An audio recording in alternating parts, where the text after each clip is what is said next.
আসির, দেখতে দেখতে তো ২৬ ব্যাচের যে এইচএসসি বোর্ড হুম। পরীক্ষা সেটা সময়টা চলে আসলো। হাতে আর অল্প কয়েকদিনই আছে ওদের। সো এই লাস্ট মোমেন্টে ওর প্রিপারেশন স্ট্র্যাটেজি কেমন হওয়া উচিত? আসলে ভাই শেষ মুহূর্তে আমি যদি বলি আমাদের স্টুডেন্টরা একটা কমন ভুল করে সেটা হচ্ছে নতুন করে নতুন টপিক পড়তে যায়। এটা আসলে মোটেই করা যাবে না। বরং এতদিনও যা পড়ে আসছে, যেই বইটা পড়ে আসছে, যেভাবে প্রিপারেশন নিয়ে আসছে সেগুলো আবার একটু রিক্যাপ করতে হবে।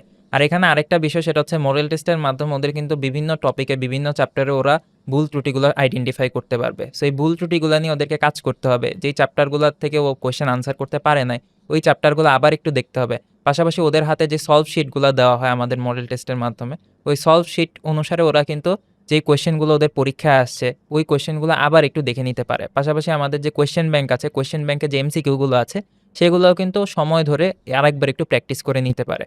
আর বলা হয়ে থাকে যে একজন স্টুডেন্টের যেই স্ট্রং জোন আর উইক জোন, সেটা কিন্তু ও নিজেই সবচাইতে ভালো বুঝতে পারে। সো ওকে বুঝতে হবে যে ও স্ট্রং জোন কোনটা আর উইক জোন কোনটা। স্ট্রং জোন যেটা, সেটা অবশ্যই কম সময় দিয়ে হচ্ছে কাভার আপ করে ফেলতে পারবে। আর যেখানে ওর উইক পয়েন্ট আছে সেগুলোতে কিন্তু ওর এখন বেশি সময় ইনভেস্ট করতে হবে। তাহলেই ২ দিক ঠিক রেখে ও কিন্তু একটা ভালো প্রিপারেশন নিতে পারবে। আর হ্যাঁ, আমার মনে হয় যে মাথায় নিজের একটা রাফ প্ল্যান করে ফেলা উচিত। হুম, হুম, হুম। যে আমার বোর্ড পরীক্ষার রুটিন তো হচ্ছে এটা। সাপোজ বাংলা দিয়ে শুরু বা হচ্ছে এরপর ইংলিশ। এ ধরনের একটা রুটিন তো বোর্ড পরীক্ষার ওর জন্য ও জানেই অলরেডি কেমন। সো সেটার উপর বেস করে এই কয়দিনও কোন দিন কোন সাবজেক্ট কভার করবে বা এমন হতে পারে যে হ্যাঁ, কোনো একদিন একটা ফুল সাবজেক্ট কভার করতেছে বা কোনো একদিন হয়তো মিক্স রাখতেছে বা হুম, হুম, ফার্স্ট হুম। পেপার সেকেন্ড পেপার মিক্স রাখতেছে। সো এই জিনিসটা কিন্তু ঠিক করে ফেলা উচিত। কারণ বোর্ড পরীক্ষার রুটিনে দেখা যায় যে কোনো পরীক্ষার আগে ১-২ দিন গ্যাপ থাকে।